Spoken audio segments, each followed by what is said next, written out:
O LaCell é o único laboratório do interior de Alagoas com selo de qualidade nacional em análises clínicas. Já estamos presentes em... Está começando na Rádio NN. O programa mais saudável do rádio. Saúde em Foco. Saúde em Foco. Sua consulta no rádio.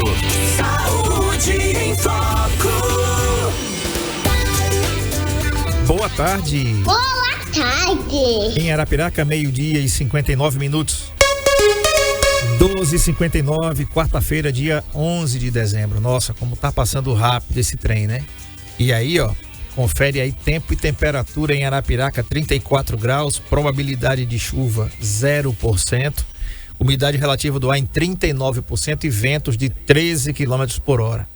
Então, proteja-se, hidrate-se e também use protetor solar, sombrinha, não saia nesse sol e com essa umidade que você vai se queimar, tá certo?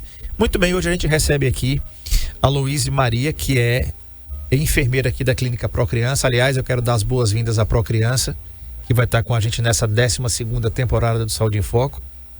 A Procriança já esteve conosco há alguns anos atrás, né? E agora retorna. Quero agradecer aí a Tiziana, né, a Branca, a doutor Antônio Gilson Belo, a quem a gente tem um carinho muito grande, até porque a Arapiraca inteira tem uma história com a Procriança. Está falando aqui com a Luíse que a Arapiraca toda tem uma história com a Procriança. São 20 anos.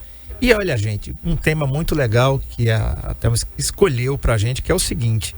Olha só, que a Luíse Maria escolheu pra gente, tá? Não sei de onde eu tirei a Thelma, não, tá? É só Thelma e Luíse, aquele filme lá, mas é a Luíse Maria que escolheu o tema. Urgência e emergência pediátrica e prioridade no atendimento. A gente tem podemos ter muitas dúvidas a respeito disso, né? Quando é uma urgência? Quando é uma emergência?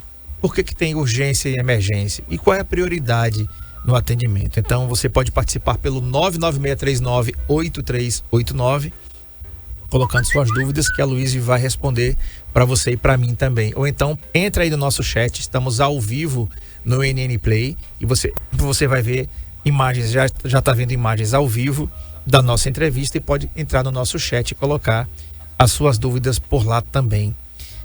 Luíse, obrigado por ter vindo, obrigado por ter escolhido esse tema e seja bem-vindo, uma boa tarde para você. E eu começo perguntando o que é que caracteriza uma situação de urgência e emergência pediátrica. Boa tarde a todos os ouvintes, é um prazer para mim estar aqui e abordando um tema tão essencial para pais e crianças. Existe uma diferença entre urgência e emergência.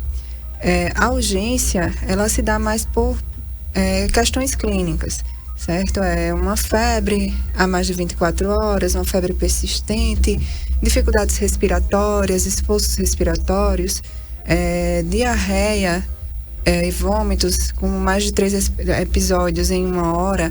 São problemas que precisam ser resolvidos, mas que não geram um risco imediato à vida daquele paciente. Já as emergências, elas são um risco iminente à vida, ou seja, aquele paciente que está em uma emergência, ele corre o risco de vida. O que seria o que a gente pode enquadrar como emergência? Hemorragias graves, por exemplo, uma criança está em um acidente, num carro, sofreu um acidente com a família e ela tem uma hemorragia grave. Isso é uma situação de emergência, ela está correndo risco de vida e precisa ser atendida imediatamente.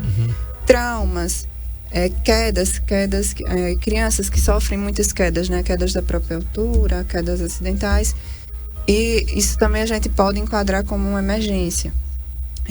Picadas de animais peçonhentos, como escorpiões, que é muito comum aqui na nossa região, a gente também enquadra como uma emergência, principalmente quando a vítima é uma criança. Perfeito. Um abraço aqui a Tiziana, que está assistindo a gente aqui. Muito obrigado, Tiziana, mais uma vez, tá? Pela confiança, pela parceria e pela audiência de todos vocês. Um grande abraço aí, a Branca também, que a gente estava comentando aqui, que a Branca é, né, majoritária já. Muito obrigado pela audiência também. Quais são os principais sinais que os pais devem observar para identificar que uma criança precisa de atendimento imediato? A febre, ela é um sinal clássico, tá? Principalmente se essa febre ela tiver superior a 38 graus, então essa criança ela precisa ser atendida. E se essa febre for uma febre persistente, ou seja, a mãe tentou fazer, deu a medicação ali, o antitérmico em casa, mas essa febre persiste, ela volta, né? Ou a febre associada a outros sintomas, então também é um sinal de alerta para ela procurar um pronto atendimento. Sinais de desidratação causados por vômitos e diarreias é muito comum em crianças, principalmente nas crianças menores de 2 anos.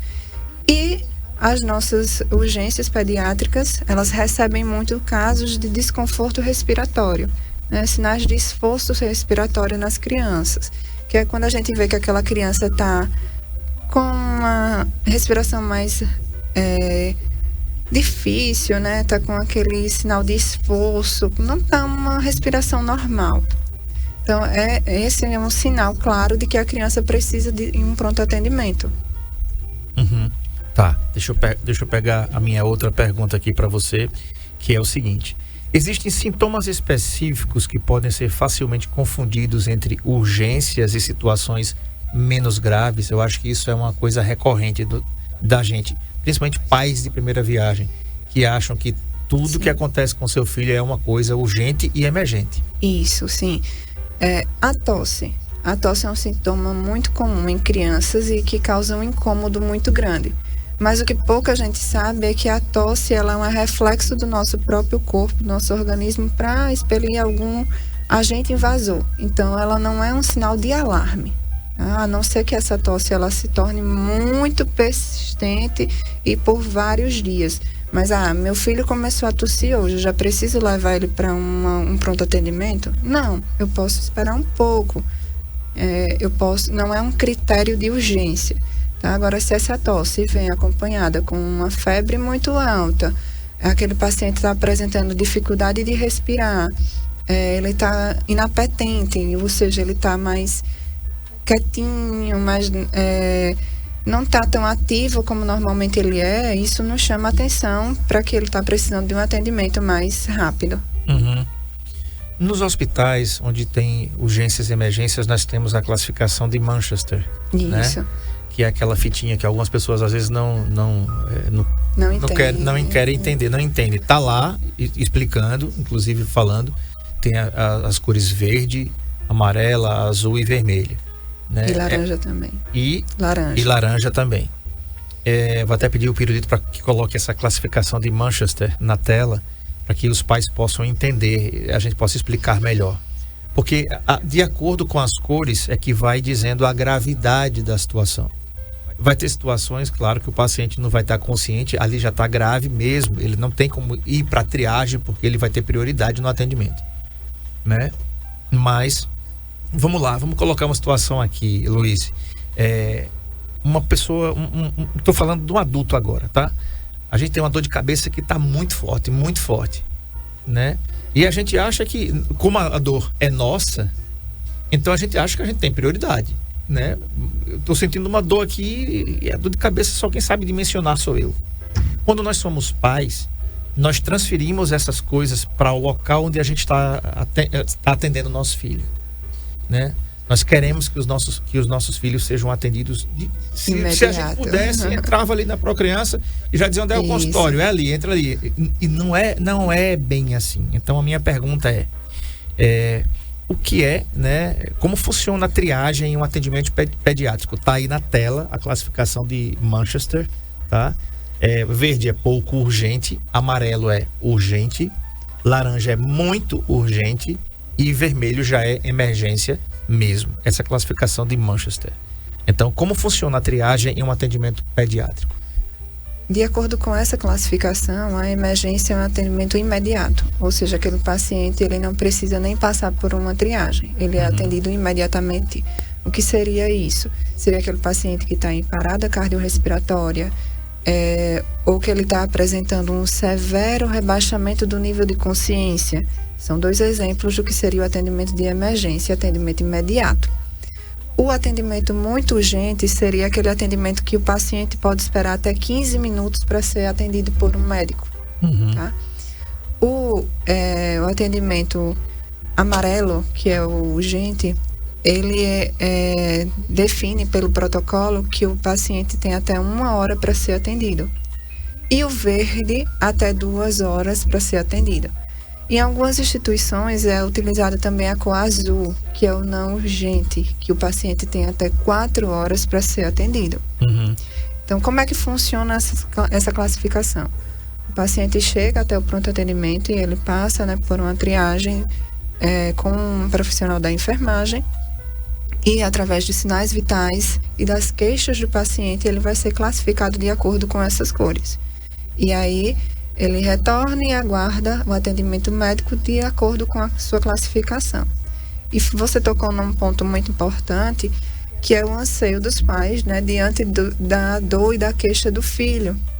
Porque a gente vê rotineiramente isso dentro das pediatrias, né? Toda mãe que leva o seu filho para uma pediatria, ela está ali ansiosa para que o seu filho seja logo atendido e que a queixa dele seja ouvida. Mas diante de uma pediatria, né, com várias crianças doentes, é muito importante que tenha essa classificação de risco para que a gente consiga atender de todo mundo, mas de forma justa, vamos dizer assim, né? Uhum. Que aquele paciente que tenha mais necessidade, ele seja atendido primeiro, independente do número de pacientes que estejam aguardando na recepção. Uhum. Tá. E por que eu falei isso, gente? Porque eu sou pai e os meus filhos foram muitas vezes, tá falando aqui com a Luísa, muitas vezes atendidos na Procriança. Perdi as contas de quantos internamentos, quantas noites, quantas madrugadas nós estivemos lá, sob os cuidados do Dr. Gilson, sob os cuidados do Dr. Sandro, que na época estava lá também, né? Sempre eram esses aí que nos atendiam lá. E muito bem atendidos. Só que acontecia, né? Acontecia sim isso. E às vezes a gente estava ali aguardando, porque meus filhos, quando iam para ali, tinham crise de garganta, febre mesmo, coisa de criança. Chegavam crianças mais graves e claro que elas teriam prioridade, crianças que estavam com febres superiores a 38 graus, com um quadro mais grave. E claro que a gente sempre foi educado para saber que não tinha como chegar na recepção, inclusive fazer algumas coisas que eu via acontecer. E que a gente ainda vê acontecer, né? Alguns pais não querem entender, mas se olhar para a classificação e entender, e esse, né, é o seu trabalho, Luiz, lá na Procriança, dizer, também informar aos pais, não somente dar assistência na sua função, mas dizer também aos pais, olha, tem crianças que estão mais graves, precisam de um atendimento. Se o seu tivesse nesse estado, você também gostaria que ele fosse atendido com prioridade, né? O que, em relação à preparação dos pais e dos tutores, por exemplo, o que os pais devem fazer ao perceber uma situação de emergência antes de chegar ao hospital, por exemplo? É muito importante a gente entender, ter a noção de onde a gente deve levar o nosso filho diante da situação. Por exemplo, se o meu filho é picado por um escorpião, não adianta eu levá-lo para o Procriança, porque a nossa referência aqui em Arapiraca é a unidade de emergência Dr. Daniel Uli. Independente de convênio de saúde, o paciente foi picado por um animal peçonhento, ele precisa ser levado para a emergência Dr. Daniel Uli, que é aquele que vai estar preparado para dar o soro, né? O soro ideal para essa criança. O soro. E aí é muito importante que os pais tenham essa consciência de para onde levar. É uma dúvida muito frequente, inclusive a gente recebe muitos telefonemas. Meu filho levou uma queda, ele está com hematoma na cabeça, eu posso levar ele para aí? Não, nós não somos referência para esse caso. Esses casos de traumas, acidentes, inclusive acidentes domésticos, queimaduras de grande porte, o essencial é que eles sejam levados para a unidade de emergência. Já o paciente, a mãe percebe que aquele filho dele está com febre, né? Está com mais letárgico, mais molinho. Aí sim, nós somos uma referência para esses casos. Ficou claro essa pergunta? Precisa que eu... Não, ficou muito claro. E é importante que fique claro para quem está em casa também. Então, assim, traumas, quedas, picadas de animais peçonhentos é unidade de emergência. Isso. Tá, gente? Então, assim, A Procriança, ela existe para urgência e algumas emergências, Isso. né? Para que os pais possam levar. Agora, traumas, picadas, essas coisas, é com a unidade de emergência do Agreste mesmo. Olha, agora tem uma coisa que inclusive nos anos, no começo, no final do ano de 99, 2000, Luiz, até teve aqueles kits básicos que a gente foi obrigado a comprar e andar com aquilo no carro, que a gente não sabia para que era aquilo ali, né? Mas como é possível preparar um kit básico de primeiros socorros para crianças em casa? Eu até vou fazer um spoiler aqui. No ano que vem, gente, quando a gente voltar do recesso, né? Nós vamos preparar para oferecer à sociedade, aos pais, inclusive, um evento. Inclusive, viu, Ticiane, que você está assistindo a gente aí, vamos contar com o apoio da Procriança. Para que esse evento? Para esse evento mostrar para os pais, Luiz, e a gente vai precisar da sua ajuda também, como em casos de engasgo, em casos de queda, em casos de queda com perda de consciência. Porque quem está em casa, alguém tem que ter a calma. Eu estou assistindo um seriado aí, estou fascinado pelo seriado chamado Chicago Fire, que são bombeiros. Eu acho que você já viu. Sim. Né? E uma coisa que me impressiona, o prédio está pegando fogo e eu digo, os caras estão andando e assim, eles têm que estar andando mesmo. Alguém tem que manter a calma ali. Enquanto tem alguém no prédio lá que está apavorado, tem que ter alguém do lado de fora tranquilo para poder dar suporte e resgate àquelas pessoas que estão precisando. Então, Ticiane, já vai um spoiler aqui, o Sal de Foco vai fazer um mega evento, tá? Junto com alguns parceiros, para dizer para os pais como é que a gente vai agir, né? Porque eu já me engasguei e foi feita aquela manobra, né? Como é o nome da manobra? E aquela manobra que dá uma puxada aqui, depois eu pego aí, né? Eu me engasguei e quase eu tava começando a ficar desesperado, porque eu comecei a contar o tempo. Eu sabia que eu tinha 4 minutos aproximadamente. Oi? Heimlich, né? Manobra de Heimlich. Bota na tela o pirulito. Isso aqui é assessoria, né? É a manobra de Heimlich, que inclusive você pode aprender para fazer com seu filho maior. A criança menor é outra manobra. E você vai aprender no ano que vem, sim.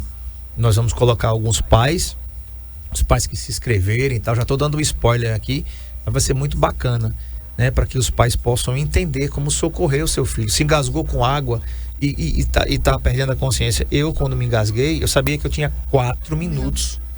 E aí que estava o meu desespero. Eu digo, vai passar 4 minutos aqui, eu vou perder a consciência e vou morrer por insuficiência respiratória. Olha só que coisa terrível, né? Mas graças a Deus, e a minha esposa que me socorreu lá, né? Foi a única vez que ela me bateu, viu, Ticiane? Deu um tapa nas minhas costas que o cuscuz desceu na hora, né? Mas é assim mesmo. Então, como é possível preparar um kit básico de primeiros socorros para crianças em casa? Que kit seria esse? Olha, eu defendo que essa educação ela tem que começar lá no pré-natal da mãe. Tá? A mãe, ela precisa estar pronta, a mãe e o pai, não só a mãe. Ela precisa estar pronta para agir nessas situações, como você falou, com calma, porque o desespero ele só atrapalha. Então, essas manobras, que é diferente da manobra do adulto, na criança menor de 2 anos, né, para desengasgar, ela precisa ser informada, a mãe, desde o pré-natal da criança, e ela é fundamental. E quanto ao kit, o que é importante a mãe ter em casa? Coisa básica, como gás e compressa, um soro fisiológico. Lembrando que o soro fisiológico ele tem uma validade, não adianta deixar lá na geladeira como os nossos pais deixavam 3 anos aquele soro lá. Então, abriu 24 horas, ele já não serve mais. Então, se usar, despreza. O que é que a gente tem que fazer? A criança levou uma queda, tem aquela velha história assim de não deixar ela dormir. Por quê? Porque a gente vai observar se aquela criança está perdendo consciência ou não. Uhum. Então a gente tenta deixar ela alerta até que a gente leve ela no serviço de emergência. Teve um corte, então é importante a gente ter um kit em casa com soro fisiológico, gás e faz uma compressão para tentar conter aquele sangramento ali no local. Uhum. Se não tiver a gás nem o soro fisiológico, lava com água corrente e pega algum pano de casa mesmo e tenta fazer essa compressão. E prefere, se não tiver o soro, pode ser com água gelada, que ela também faz uma vasoconstricção e diminui o sangramento. Remédios básicos para ter em casa são os antitérmicos, né? Remédio para febre. É importante também a gente ter, hoje em dia, é muito assim, adepto à questão da lavagem nasal, e também, às vezes, é muito importante fazer a lavagem nasal na criança, porque às vezes ela está tossindo, tem uma certa dificuldade de respirar, e ali, com uma simples lavagem nasal, ela melhora bastante. Então, também, na minha concepção, é algo que pode pertencer a esse kit, porque a gente já pode tirar a criança ali de um esforço respiratório de forma bem rápida e simples.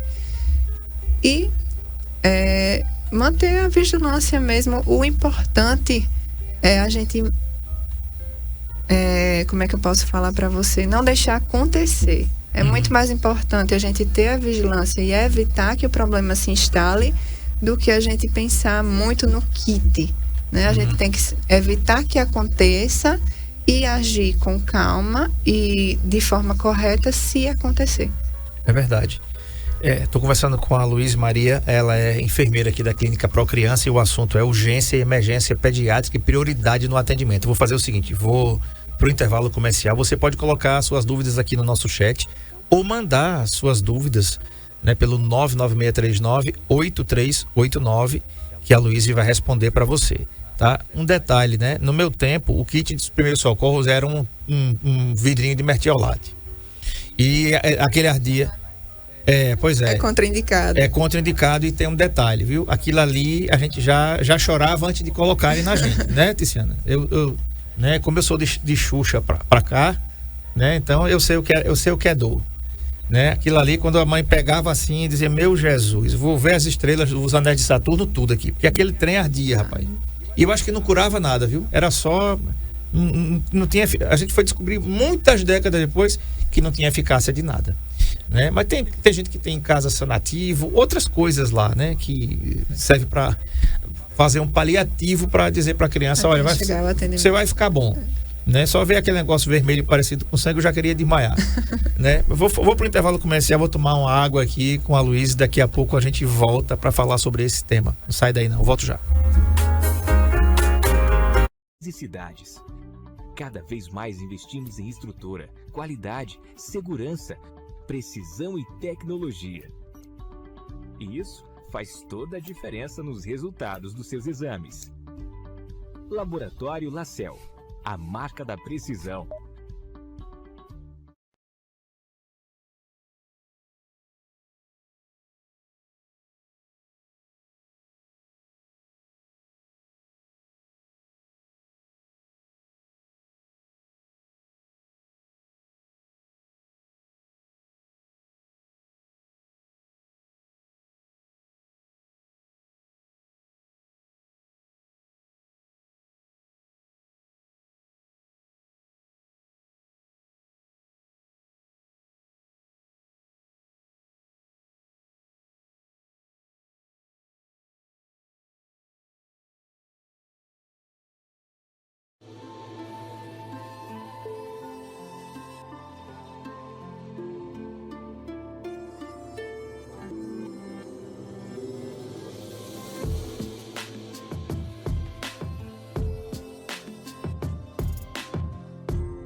O LaCell é o único laboratório do interior de Alagoas com selo de qualidade nacional em análises clínicas. Já estamos presentes em 15 cidades. Cada vez mais investimos em estrutura, qualidade, segurança, precisão e tecnologia. E isso faz toda a diferença nos resultados dos seus exames. Laboratório LaCell, a marca da precisão.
O LaCell é o único laboratório do interior de Alagoas com selo de qualidade nacional em análises clínicas. Já estamos presentes em 15 cidades. Cada vez mais investimos em estrutura, qualidade, segurança, precisão e tecnologia. E isso faz toda a diferença nos resultados dos seus exames. Laboratório LaCell, a marca da precisão.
Rádio NN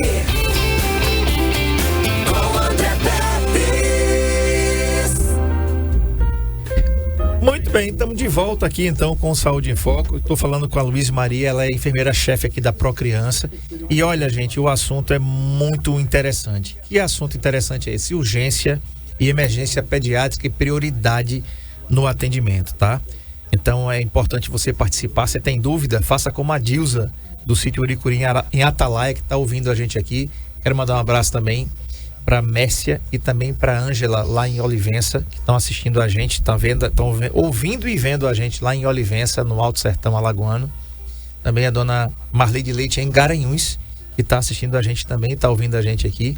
A dona Hilda no sítio Capim, que não perde um Saúde em Foco. Todo mundo que está ligado ouvindo aqui as ondas da NN, a mais potente, mais gostosa de você ouvir no estado de Alagoas.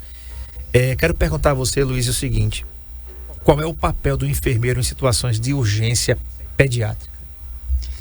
Boa pergunta. Antes de tudo, o enfermeiro ele tem um papel de liderança, de organização. E aí, aquilo que você falou sobre o seriado que você está assistindo, do bombeiro, ele remete muito também ao papel do enfermeiro. O enfermeiro ele precisa estar ali organizando a equipe para que tudo saia como deve ser e precisa estar mantendo a calma. Passar a segurança para a família ali que está numa situação delicada. Então, o enfermeiro, ele, como eu te falei, ele é um líder da equipe, ele vai estar direcionando também os técnicos de enfermagem, toda a equipe, e vai estar também atuando diretamente ao paciente. Então, tem toda essa questão de logística e assistência integrada ao trabalho do enfermeiro. Quais são as emergências pediátricas mais comuns que você encontra no dia a dia? Emergências, aquelas que estão ligadas ao risco de vida, né? São as quedas acidentais. Queda de cama é uma emergência assim, muito comum para as crianças. Os acidentes, quando as crianças estão envolvidas em acidentes, e as intoxicações exógenas. O que são isso? São as intoxicações causadas ou por medicamentos ou produtos químicos, que acontecem muito. São um acidente doméstico, mas que causam uma emergência e um risco severo de vida para aquela criança. Às vezes a família ali, por um descuido, não percebe que a criança ingeriu uma certa quantidade de uma medicação que pode custar a vida dela. Ou mexeu em algum produto, ou viu uma garrafa de refrigerante que tinha algum produto doméstico e ingeriu achando que era uma bebida, e isso pode levar ela a uma emergência de saúde. Um risco iminente à vida dela. Eu lembro, eu sempre fui paranoico com essas coisas de materiais de limpeza em casa, e bem novinhos é importante você ensinar aos seus filhos, gente, o que não pode fazer, né? Enquanto eles ainda não têm juízo, vamos dizer assim, para entender, né? Mantenha em locais altos, mantenha em locais fechados, porque criança, a Bíblia fala que a estultícia está ligada ao coração da criança. Para quem não sabe, se você for traduzir a palavra estultícia, é loucura. Mas não é loucura de ser doido. É a loucura de ser inocente, poxa. Né? A estultícia está ligada ao coração da criança. Depois o provérbio diz assim: mas a disciplina da vara o livrará dela. Né? E também não quer dizer que você vai espancar seu filho, não. A Bíblia não quer dizer isso. A Bíblia quer dizer que com ensinamento você vai tirar a loucura da criança. Né? Você já viu uma coisa mais louca do que uma criança nova, um menino novinho, uma criança? Ela só quer correr, só quer brincar, né? Não tem noção do perigo. Exatamente, são sem noção mesmo, literalmente. Você chega em casa, tá uma pasta de dente todinha espremida em cima do sofá. Eles não sabiam que pasta de dente era para passar no sofá, mas resolveram enfeitar o seu sofá com uma pasta de dente. E por aí vai. O batom, essa semana eu vi uma mãe aqui dizendo assim: meu Deus, meu batom foi embora. Chegou lá, a minha toda vermelha. E a pessoa daqui, viu? Do nosso convívio aqui em Arapiraca. Chegou em casa, a filha tava... O espelho tava todo vermelhinho. A menina parecia toda melada de batom. Eu disse: olha, acabou aqui. A minha artista preferida aqui. E claro que a mãe levou na boa, publicou na rede social. Eu fiquei morrendo de rir com ela. Em caso de engasgos ou quedas, como você falou, a primeira atitude deve se levar à unidade de emergência, não é isso? Isso. Os pais, eles podem fazer a manobra, né, já em casa, tentar desengasgar o seu filho em casa. E é por isso que eu falo que essa educação, ela deveria começar desde o pré-natal, porque é muito comum o bebê, ele se engasga até sendo amamentado pela mãe. E é muito importante que os pais tenham consciência de como devem agir nessa situação. Mas, se não tiver, né, se precisar de ajuda, é muito importante, primeiro, designar alguém para ligar para um atendimento de o SAMU ou o Corpo de Bombeiros, né, ligar para 192 ou 190, acredito que é isso. E aí dizer, meu filho tá assim, ele tá engasgado, tá acontecendo isso, e os profissionais que estão ali, que vão atender aquela ligação, já vão passar a instrução de como deve proceder com essa criança. Fazendo a manobra, né, colocando a cabeça da criança mais para baixo, né, faz uns tapinhas mesmo na costa dele, nas costas, na tentativa de desengasgar, depois vira, se não tiver sucesso, faz compressão no tórax. E aí vai intercalando essas manobras enquanto o serviço, né, o SAMU, ou o Corpo de Bombeiros, chega até a residência para atuar também. Mas é muito importante que, se os pais não souberem como agir, entre rápido em contato com o SAMU ou o Corpo de Bombeiros para receber essa orientação. O que a gente não deve fazer em caso de engasgo, que antes assoprar a testa da criança não vai adiantar de nada. Isso era uma crença popular que muita gente fazia, né? Ficava lá assoprando a testa da criança na tentativa de desengasgar. Ou chacoalhar a criança também não ajuda, ao contrário, vai piorar a situação. Ou a criança ingeriu um objeto, um corpo estranho, e a família tenta tirar esse objeto com o dedo, né? Vamos dizer que a criança tentou engolir uma moeda e aquela moeda está ali. Ele nem conseguiu engolir, mas está dificultando a respiração. Se a gente tenta tirar manualmente esse objeto, esse corpo estranho, a gente acaba prejudicando ainda mais a via aérea da criança e interrompendo ainda mais a respiração dela. Então, nunca tentar desobstruir manualmente. A manobra tem que ser a manobra certa, para poder não prejudicar. Perfeito. A Célia Cristina, do povoado de Entre Montes, Piranhas, que está ouvindo a gente, ela diz assim: ótimo tema, mas tem uma dúvida. Se não tiver ninguém em casa na hora do engasgo, tem algum procedimento que eu possa conseguir fazer sozinha? Ela já respondeu, né, Célia? Ela acabou de responder aqui, tá? Vou pedir ao Pirulito que pegue, em caso de engasgo de criança, Pirulito, pega essas imagens aí, coloca na tela, que a criança um pouco inclinada, você vai pegar o seu braço, vai inclinar a criança com a boca e a cabeça virada para baixo e dar um tapinha nas costas dela. O tapinha é um tapinha de leve, porque é uma criança. Leve, mas firme. Leve e firme. Vai segurar e depois dar de novo. Isso. E depois vai virar a criança de lado para cima, é isso? Vai fazer o quê? A gente vai fazer compressão torácica, né? Com o dedo indicador e o anelar, a gente vai comprimir o tórax dessa criança para que ela não pare de respirar. Perfeito. Tá aí, tá? O Pedro de Oricuri diz assim: boa tarde, esses temas deviam ser levados para maternidades e as mães deviam, além de receberem os kits, também aprenderem o que fazer na hora do engasgo de suas crianças. Parabéns pelo programa, estou no trabalho e assistindo. Muito obrigado, Pedro. É aquilo que a gente estava falando aqui, gente. Quando a gente voltar, nós vamos organizar juntamente com a Procriança, né, e também até com os bombeiros. O Bombeiros é 193. Tá aí as manobras, gente. Tá aí, ó, tá? Ó, 5 pancadas na região superior das costas, entre os ombros. Tá ali a posição. E a outra, 5 compressões torácicas usando 2 dedos para comprimir o tórax. Essas são as manobras 1 e 2 até que o socorro chegue, né? Em caso de solicitar os bombeiros, 193, né?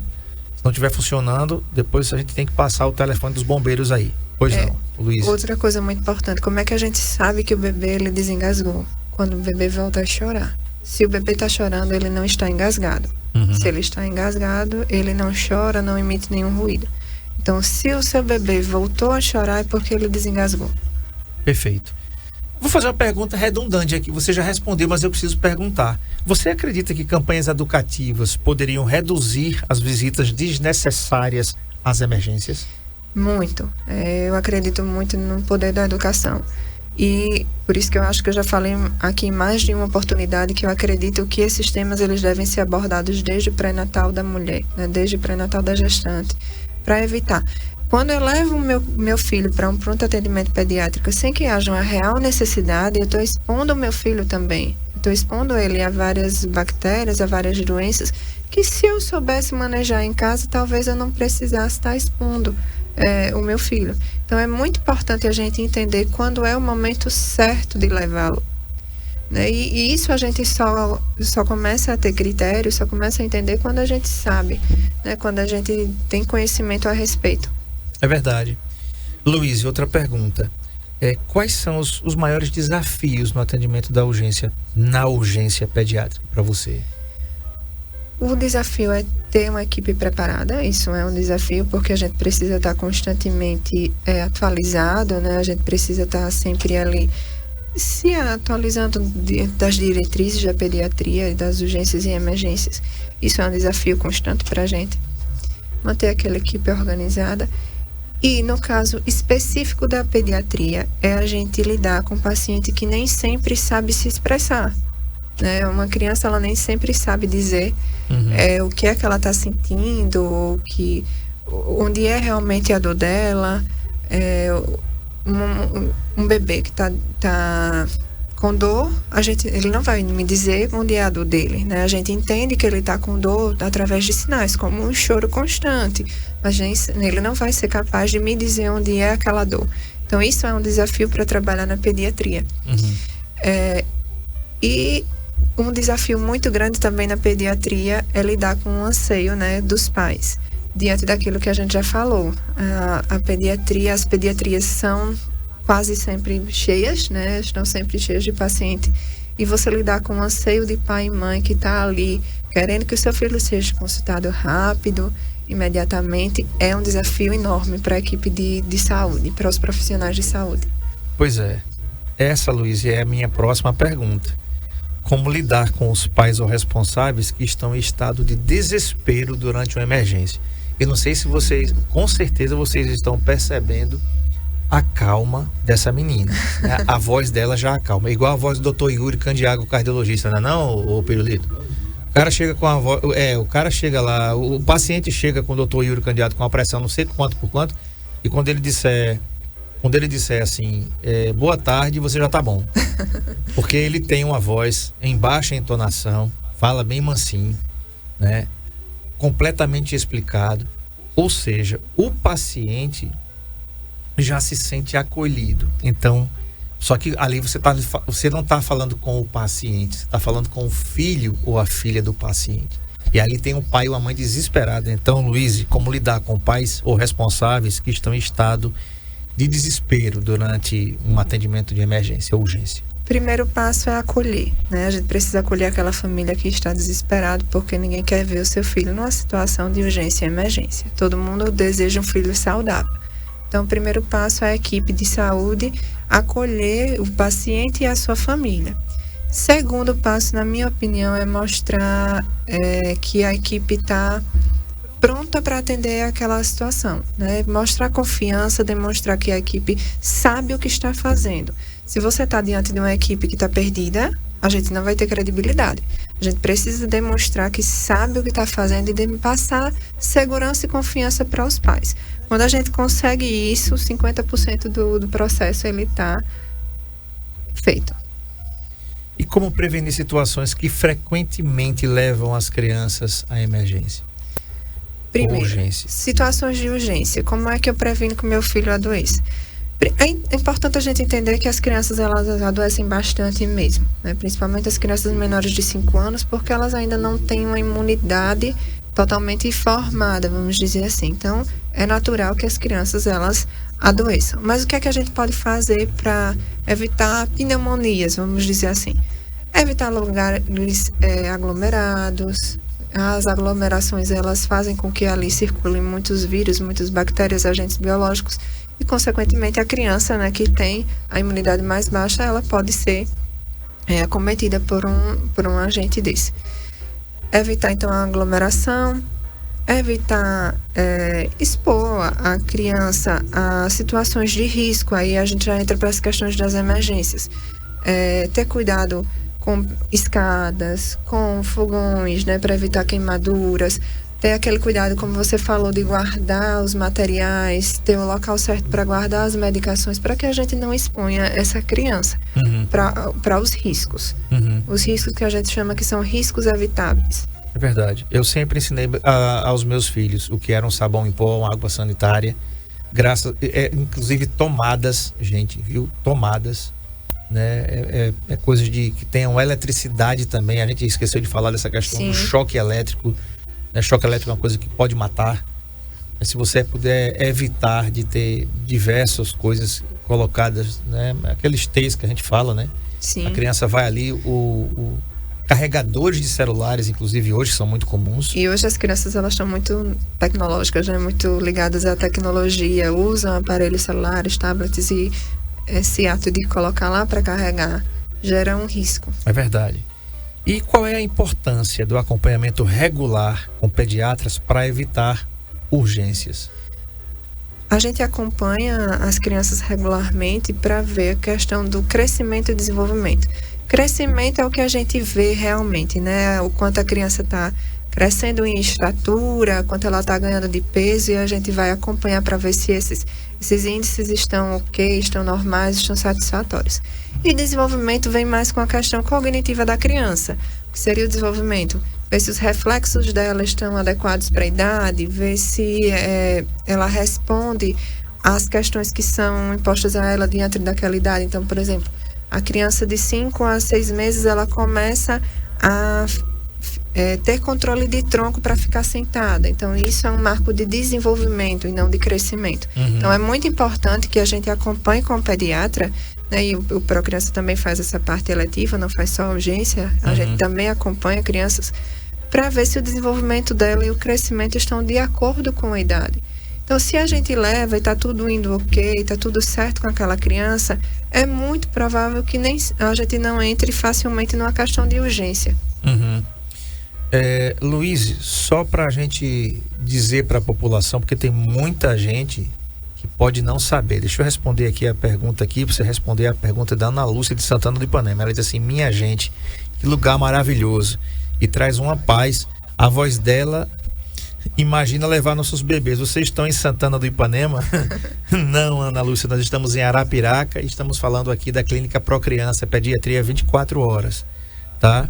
Eu não sei se em Santana vocês têm um serviço assim, eu espero que sim, né? Porque de Santana para cá, mas se for necessário, inclusive como a Luísa já falou pra gente várias vezes aqui, né? Nós temos, a Procriança atende pacientes de várias cidades, inclusive de outros estados, que não tem o suporte, um serviço de clínica de pediátrica 24 horas, tá? A Clínica Procriança fica aqui na rua Nossa Senhora de Fátima, número, deixa eu pegar aqui, 159, no bairro Brasília, e eu vou falar os telefones para você. 3530-9442 é o telefone fixo. Tem mais um fixo que é o 3521-8836, e tem o WhatsApp e telefone celular 99638-0743. Vou repetir: Clínica Procriança, pediatria 24 horas, 3530-9442, 3521-8836 ou 99638-0743. O Pirulito vai colocar a rede social. Se você tiver o Instagram aí, você vai entrar e tá aí, pediatria Procriança 24 horas. Não tem o C cedilha, tá? Então é Procrianca 24 horas. Você vai encontrar, vai seguir e você vai ter lá todas as informações. Uma pergunta, Luiz: quais são as especialidades hoje pediátricas que a Procriança pode oferecer para os filhos de quem está ouvindo a gente e assistindo a gente? Além do atendimento pediátrico 24 horas, né, que a gente já oferece normalmente, nós temos o gastroenterologista, endocrinologista pediátrico, psiquiatra, alergologista, psicóloga e nutricionista, todos com especialidade pediátrica. Perfeito. Então, gente, tem todas as especialidades pediátricas que você precisa na Procriança, tá? Luiz, eu quero te agradecer por ter vindo, foi muito bacana, espero que você volte, com certeza, né, Tiziana? Tu vai escalar ela de novo, né? Pois Eu que agradeço a oportunidade. Eu agradeço também, desejando sucesso a todos, né? Lembrando da campanha? O WhatsApp, tá, tem uma pergunta. Ah, tá.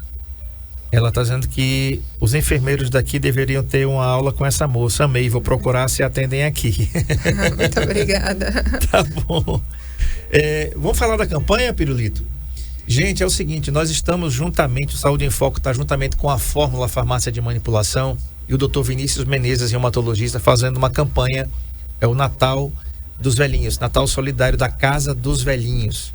Como é que funciona? Você compra fraldas geriátricas tamanhos M ou G, leva lá na Fórmula Farmácia de Manipulação e olha, você vai ganhar essa eco bag aqui, ó, muito bacana, para você ir para a praia, tá certo? Você vai colocar aí, vai ganhar essa eco bag inteiramente grátis, não é uma troca, você vai lá na Fórmula e vai deixar as fraldas. E por que fraldas, André Pepes? Porque a Casa dos Velhinhos cuida de 50 idosos, tá? E eles precisam sempre usar fraldas geriátricas descartáveis, o nome já está dizendo. Então não tem reutilização. É necessário comprar e essas fraldas são caras. Então você compra as fraldas, deixa lá na Fórmula e você vai ganhar essa eco bag aqui inteiramente grátis. Lá com o Dr. Vinícius Menezes, se você estiver precisando de um reumatologista, ele está dando 10% de desconto nas consultas e esse valor está sendo revertido para a campanha. Próximo ao Natal, a gente vai fazer questão de fazer a entrega, de confirmar isso e mostrar aqui os resultados dessa campanha. Se envolva, né? São 50 vidas. A Casa dos Velhinhos tem espaço para 52, tem 50 lá, sob os cuidados daquela casa importante. Então fica ali também em frente ao lado do cemitério Pio XII, né? Mas você passa na Fórmula e compra suas fraldas, deixa suas fraldas na Fórmula e vai ganhar essa ecobag, né? Amanhã eu vou receber a doutora Larissa Fonseca, dermatologista, na sua última entrevista do ano, e o tema: dicas dermatológicas para as férias. Queimaduras de sol, olha aí, mulherada, né? Que vocês gostam de ficar tudo, né? Como é? Queimada do sol. Bronzeadas. A fitofotodermatite, eu não sei nem o que é isso, vou aprender amanhã com ela. Acidente com água viva, que isso aí é terrível, aquelas chamadas de caravelas, são terríveis, acontece muito. E mitos e verdades sobre proteção solar. Então você vai aprender muita coisa amanhã para você já entrar no verão a partir do dia 21 de dezembro com tudo em cima e voltar sem queimaduras solares, se prevenindo e como reagir diante dessas coisas aqui, queimaduras do sol. Isso é terrível, eu já tive e não é coisa boa não. Você não consegue dormir direito, é terrível. Queimadura do sol não tem nada de bom. Mais uma vez eu quero agradecer por você ter estado aqui com a gente, com a nossa audiência, mais uma vez agradecendo aqui a Clínica Pro Criança, a Luíse por ter vindo aqui.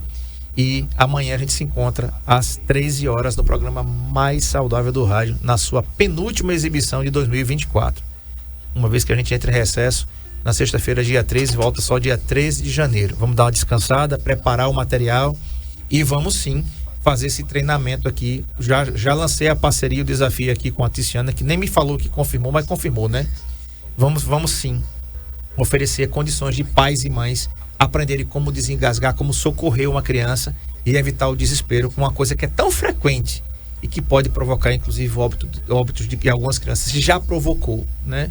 Dói, você vê que você poderia ter feito alguma coisa pelo desespero, você não ter entrado em ação, de repente perder um filho. Deve ser terrível e a gente lamenta muito para quem passou por isso. Mas aí a gente vai colocar isso aí em prática para ajudar vários pais e várias mães a, quem sabe, dizer assim, olha, eu aprendi e eu vou colocar em prática. Espero que não, mas se você precisar, você já está sabendo como é que vai fazer, tá bom? Boa tarde e até amanhã, se Deus permitir. Tchau. Saúde em Foco, na Rádio Pelican.